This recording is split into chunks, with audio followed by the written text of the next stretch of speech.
Market voices की कड़ी में हमारे साथ गुरमीत चड्ढा मौजूद हैं।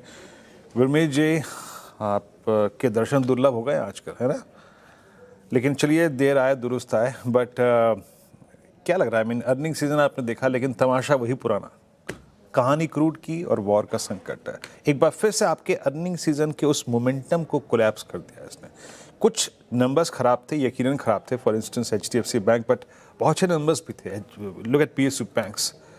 बट इस कोलैप्स मोमेंटम को आप कैसे रीड कर रहे हैं? ये आपको एक अपॉर्चुनिटी दे रहा है या फिर अभी थोड़ा सा डिस्टेंस बना के रखें? वीरू जी, कहना मुश्किल है इस एनवायरनमेंट में कि पहले ये लग रहा था कि इतना एस्केलेट नहीं होगा, पर लगातार 12-13 दिन यूएस ने अटैक कैरी आउट किया है। पर थोड़े से अगर आप फूड प्राइसेस को देखें तो शायद आज एक थोड़ी 3-4% की गिरावट है, वापस 96 के आसपास आया है। तो शायद कहीं ना कहीं ये संकेत है कि शायद थोड़ा सा वापस से इसमें मीडिएशन हो। बट जैसा मैंने बोला, ये चीजें हमारे हाथ में नहीं है। जो मुझे अच्छा लग रहा है कि बहुत अच्छी कंपनीज में, स्पेशली जो प्रिसीजन इंजीनियरिंग स्पेस में है, डिफेंस में है, हेल्थ केयर में है, सेमीकंडक्टर का जो वैल्यू चेन है, अच्छी अच्छे नतीजे आ रहे हैं, अच्छे नतीजे एक्सपेक्टेड हैं, बहुत अच्छे डेवलपमेंट हो रहे हैं। आई थिंक वहां पे फोकस करना चाहिए। स्टॉक पिकर्स मार्केट है और ब्रॉडर मार्केट में इतनी मंदी नहीं है जितना लार्ज कैप में है। और उसका कारण, जैसा आपने बोला, हैवी वेट्स की अर्निंग्स थोड़ी सी अंडरवेलमिंग रही है। आईटी में ले दे के वही 0.1 0.2%, 1% सीसी ग्रोथ इधर उधर होती है। HDFC के नतीजे बहुत डिसअपॉइंटेड है टू बी ऑनेस्टली, क्योंकि 3 साल पहले कंबाइंड एंटिटी का मार्केट कैप 14 लाख करोड़ था, आज 11 साढ़े 11 लाख करोड़ है। तो मैसिव वेल्थ डिस्ट्रक्शन है, इतनी इतनी बड़ी एंटिटी का जो मार्केट का फेवरेट था। तो कहीं ना कहीं लार्ज कैप में मुझे लगता है और भी चैलेंजेस रहेंगे कुछ समय तक, जब तक जो हैवी वेट से रिवाइव नहीं करते। तो फोकस थोड़ा सा आपको मेरे ख्याल बियॉन्ड टॉप 50 करना पड़ेगा और स्टॉक पिकिंग पे ध्यान देना पड़ेगा। ओके, बिल्कुल स्टॉक पिकिंग पे ध्यान देना होगा। Gurmeet, good afternoon. ये HDFC बैंक की आपने बात कर ली। दूसरा सेक्टर जहां पर काफ़ी वॉलेटाइल मूव्स रहे, आईटी। आज मार्केट ने मिड कैप आईटी में शानदार मूव्स दिखाए हैं। एम्फेसिस, टाटा एलेक्सी, KPIT, परसिस्टेंट तो खैर कई दिनों से कोफोर्ज डे हाई पर ट्रेड कर रहा है। इस स्पेस पर आपका क्या व्यू और यहाँ पर आपके प्रेफर्ड पिक्स क्या होंगी? तो अनुज, हमारे पास KPIT हमने लोअर लेवल्स पे थोड़ा सा ऐड किया था, जब वो नेगेटिव गाइडेंस आया था और 550 के लेवल के आसपास टच हुआ था। और उसके अलावा हमारे कुछ नॉन डिस्क्रिशनरी पोर्टफोलियोज में कोफोर जो परसिस्टेंट है, बट वेटेज बहुत कम है। और मैं अभी थोड़ा देखना चाहूंगा अनुज, मेरा थोड़ा सा जो झुकाव है वो मिड कैप आईटी में सॉफ्टवेयर कंपनीज पे ज्यादा है, जैसे ओरेकल है। KPIT again IP driven company ज्यादा है, प्योर सर्विसेज नहीं है। और अगर थोड़ा, क्योंकि मिड कैप आईटी सस्ता नहीं है, चाहे वो परसिस्टेंट हो चाहे वो कोफोर्ज हो, इतने नतीजे के बाद।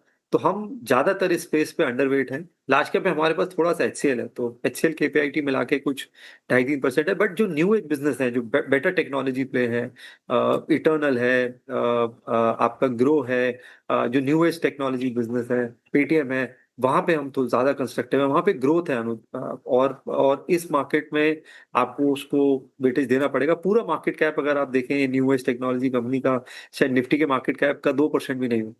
तो मुझे लगता है कि यहाँ पे ज्यादा अच्छे मौके बनेंगे वर्सेस ट्रेडिशनल IT सर्विसेज से। ओके, गुरमीत जी, गुड आफ्टरनून। ये न्यू एज स्टॉक्स आपको ज़्यादा पसंद आ रहे हैं, इंटरनेट कंपनीज अगर मैं कह लूँ तो। लेकिन ये जो रिटेल पैक अगर थोड़ा जाए, जैसे कि डी मार्ट, विशाल मेगा मार्ट, ये सारे स्टॉक्स कैसे नज़र आ रहे हैं आपको? विशाल मेगा मार्ट हमेशा नंबर्स अच्छे देता है, बड़े ब्रोकरेजेस रिपोर्ट में देखती हूँ, बड़े थम्स अप आते हैं, अग्रेसिव टारगेट प्राइस आते हैं, लेकिन स्टॉक चलने का नाम नहीं लेता। ट्रेंड भी वैसा ही देख लीजिए, काफ़ी पेशेंस टेस्ट किया है इसने। थोड़ा और स्पेसेस पे जो हम अक्सर बातें करते हैं उससे थोड़ा हटकर रिटेल स्पेस पर क्या व्यू है आपका? हम ओवरऑल अवॉइड कर रहे हैं स्पेस को, क्योंकि जैसा मैंने बोला, न्यू एज बिजनेस इसको डिस्टर्ब कर रहा है। डीमार्ट शायद 30 साल पुराना बिजनेस है, ब्लिंकिट ने शायद 2 साल में उसको डिस्टर्ब कर दिया। तो जहाँ पे डिस्ट्रप्शन है वहाँ पे हाई बेस, और यहाँ पे हाई बेस इफेक्ट भी है, स्पेशली ट्रेंड पे। तो हम अभी अवॉइड कर रहे हैं स्पेस को। हम न्यू एज इंटरनेट कंपनीज के थ्रू कंजम्पशन खेल रहे हैं। हम थोड़ा सा फूड बिजनेस को लेके, एक कंपनी हमने अभी ऐड करी है, मनोरमा इंडस्ट्रीज, जो फैट और कोकोए बनाती है। डिफरेंट मल्टीनेशनल्स के लिए, तो हम उसको डिफरेंट तरीके से थोड़ा प्ले कर रहे हैं कंजम्पशन को, और थोड़ा सा मुझे लगता है रूरल कंजम्पशन पिकअप करेगा। मॉनसून का जो वरी था वो बहुत एक्सटेंड तक कम हुआ है बहुत सारे पार्ट्स ऑफ इंडिया में, नॉर्दर्न इंडिया में अभी भी है, और टू व्हीलर ऑटो के नतीजे बहुत अच्छे आए हैं। बजाज का नंबर 60% ऑलमोस्ट जंप आया है, टीवीएस 38-40% है। तो जो टू व्हीलर एंसिलरीज हैं, चाहे संदार टेक्नोलॉजीज है और भी हैं, हमने मदरसन वायरिंग में अभी पीछे एक्सपोजर लिया है। मुझे लगता है यहाँ आप कौसाई कंजम्पशन रूरल का प्ले करने का बेहतर मौके हैं। अर्निंग विजिबिलिटी अच्छी है, वैल्यूएशन ज़्यादा ज़्यादा रीजनेबल है। अच्छा गुरमीत जी, ऑन सीरियस नोट, यूएसएल के नंबर्स आपने देखे, रेडिको खेतान के नंबर्स आए, है ना। प्रीमियम सेगमेंट में क्या गजब किया रेडिको खेतान ने, all time high. Liquor space ने अच्छी वेल्थ क्रिएट करके दी है। आपका टॉपिक क्या है इस स्पेस में? तो हमारे पास पोर्टफोलियो में एक समय में यूएसएल था, बट अभी अभी पोर्टफोलियो में नहीं है। हम एग्जिट कर चुके हैं, और कुछ कुछ पोर्टफोलियोज में हमारा जो नॉन डिस्क्रिशनरी में उसने हमने पिकैडली एग्रो लिया था जब इंडिगो बेस्ट विस्की का वो मिला था, क्योंकि हमें लग रहा था प्रीमियमाइजेशन प्ले हो रहा है। बट फिलहाल अभी कोई भी पोर्टफोलियो में नहीं है। हमने दोनों जगह थोड़ा सा प्रॉफिट बुकिंग किया है, बट हम स्पेस को देख रहे हैं। हम वाइन सेगमेंट को भी देख रहे हैं, ये अपकमिंग कैटेगरी है।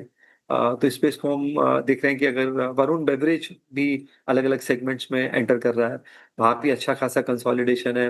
हाई से आप समझ लीजिए मेरे ख्याल 550-600 से 15-20% नीचे आया है। तो वॉच लिस्ट में है, पर कुछ एडिशन नहीं किया है। ओके, कुछ एडिशन नहीं किया यहाँ पर। और कोई सेक्टर या थीम जहाँ पर आप फ्रेश एंट्री ले रहे हैं? ऑटो एंसिलरी में आप काफ़ी पॉजिटिव हुआ करते थे, वहाँ से कुछ नया स्टॉक चुना हो आपने, या कुछ अपडेट हो? तो अनुज, हमने एक छोटी ऑटो एंसिलरी जो रिलेटेड है, राजरतन वायर, आज उसके नतीजे भी आए, अच्छे नतीजे आए, मार्जिन वापस आया है, अच्छी टॉप लाइन ग्रोथ है। ये बीड वायर बनाते हैं टायर्स के लिए, और मार्केट लीडर है। इनका एक चेन्नई प्लांट आया है, जिससे इनको ऑपरेटिंग लेवरेज भी मिलेगा और लॉजिस्टिक कॉस्ट कम होगी, क्योंकि तमिलनाडु हब है ऑटो ईएम्स का। जो थाईलैंड वाला प्लांट था जो चाइना से इफेक्ट हुआ था, वो भी काफी नॉर्मलाइज हो गया है। तो एक राजरतन ग्लोबल पोर्टफोलियो में हमने ऐड किया था। हमने कुछ निश केमिकल कंपनीज ऐड करी थी, जेजी केमिकल बहुत अच्छे लेवल पे इस जिंक डाइऑक्साइड और जिंक रिसाइकलिंग करते हैं, जिसका एंड यूज वापस टायर और कुछ हद तक फार्मा है। ये हमने ऐड किया था। और हम कंसिस्टेंटली पावर इलेक्ट्रॉनिक कंपनीज में जो वैल्यू चेन है पावर डिस्ट्रीब्यूशन की, हर गिरावट में हम उसमें ऐड कर रहे हैं। हिंद रेक्टिफायर लिया था हमने पोर्टफोलियो में, वह बहुत शानदार कंपनी ने किया है। और अब आज सीजी पावर में थोड़ी वीकनेस है, नतीजों के बावजूद अगर ठीक ठाक डिप मिलेगा तो ऐड करेंगे। और मैं बहुत सारी कंपनीज, जैसा मैंने बोला, जो बियॉन्ड टॉप 50 हैं, स्मॉल मिड कैप हैं, जहाँ पे हमें अच्छा अर्निंग मोमेंटम दिख रहा है, वो अर्न करेंगे। आजाद इंजीनियरिंग ने जो किया है, कल जो डीआरडीओ में हमारा पहला एक्सपैंडेबल टर्बोजेट इंजन अप्रूव हुआ है, ये बहुत बड़ा माइलस्टोन है उस कंपनी के लिए। भारत की पहली कंपनी है जो वो बना रही है। तो बहुत सारी कंपनी जो प्रिसीजन इंजीनियरिंग स्पेस में है, आईपी ड्रिवन काम कर रही है, वहां पे हम फोकस कर रहे हैं और वेटेज बढ़ा रहे हैं। चलिए, जो सुबह हम था ना इंडिगो की बात कर रहे थे कि वो होपफुली चल जाए शायद व्यू।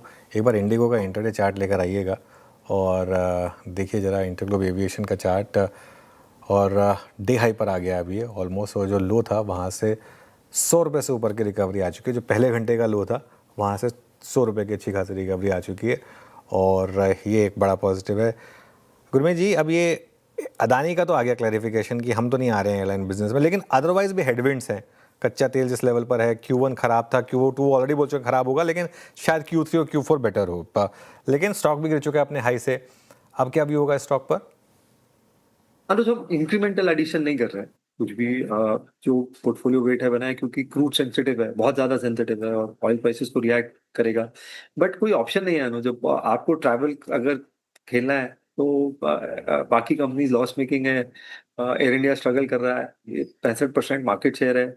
अब देखिए जो फ्लीट एडिशन किया है, कल भी जो न्यूज आई है, एयरबस ऐड किया है जो फ्लीट में। पैसेंजर ट्रैफिक आप देखिए, इतनी वॉलेटिलिटी के बाद बहुत स्ट्रॉन्ग ग्रोथ है पैसेंजर ट्रैफिक में। तो वर्चुअल मोनोपोली प्ले है। बट अगर क्रूड नीचे आता है, $70-75 आता है, इंटरनेशनल ट्रैवल और थोड़ा सा नॉर्मलाइज होता है, तो डेफिनेटली और देख सकते हैं। फॉर टाइमिंग के लिए इंक्रीमेंटल एडिशन नहीं कर रहे। इंक्रीमेंटल एडिशन अभी आप नहीं कर रहे हैं, चलिए अभी कहना तो गुरमीत बहुत बहुत शुक्रिया आप इस कार्यक्रम में शामिल हुए and have a nice weekend Gurmeet चलिए